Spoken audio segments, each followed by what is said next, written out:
I was recording the whole time.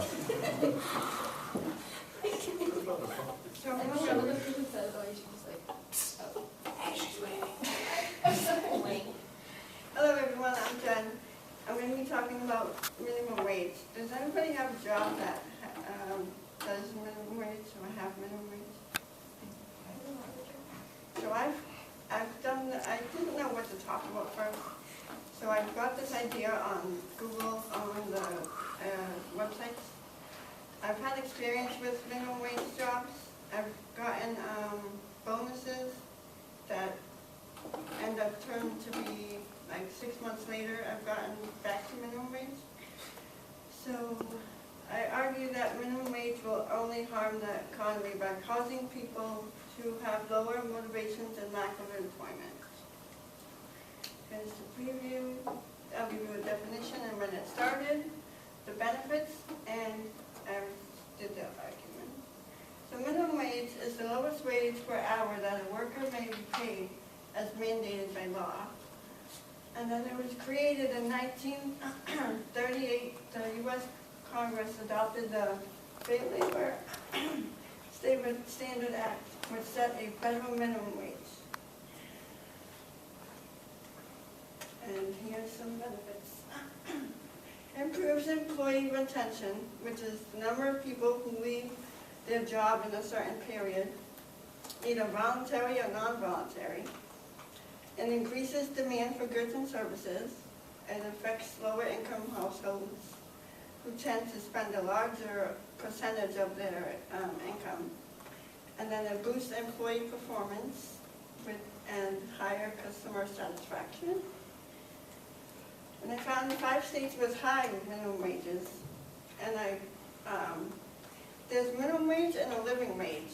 So minimum wage I already discussed, but a living wage is the minimum income necessary for a worker to meet his or her basic needs.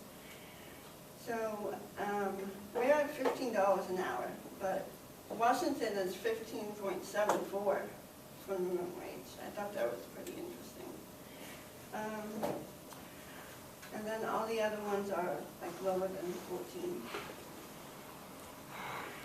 And then America has a higher minimum wage than the U.S. federal minimum wage. It is costing more money to live off the minimum wage. The vast majority of single people working full-time and making a local minimum wage aren't earning enough to get by these days. And then I have a video.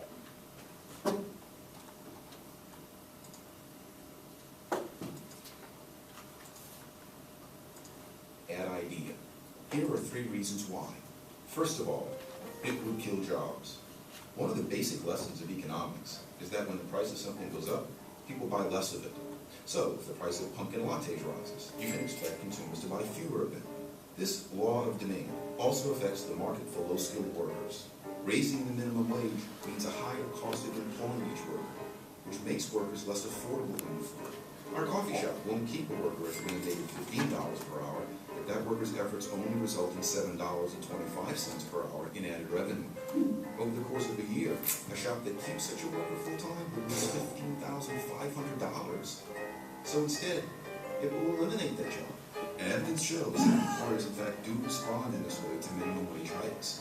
Recent research by economists Jeffrey Clement and Michael Wither finds that 1.4 million jobs were destroyed in the early 2000s when the minimum wage rose across all 50 states by an average of nearly 30%.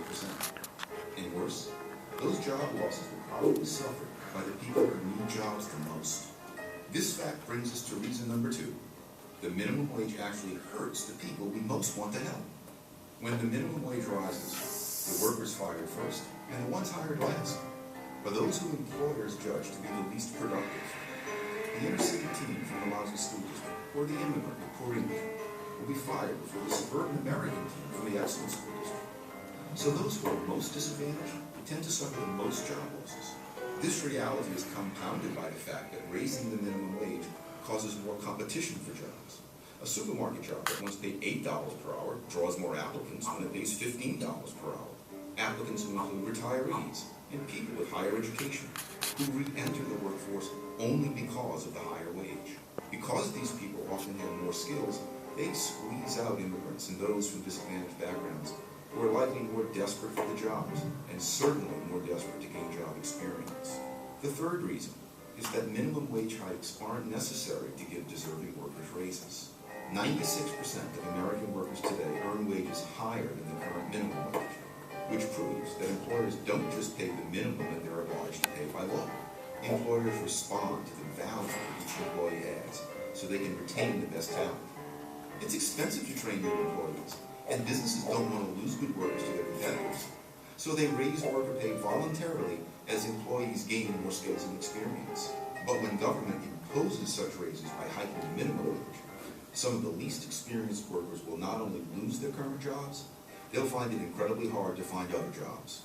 In essence, the minimum wage cuts off the first rung of the employment ladder, and it's that first, lowest paying rung that provides the skills and experience workers need to reach the next rung and to continue climbing their way to a better life.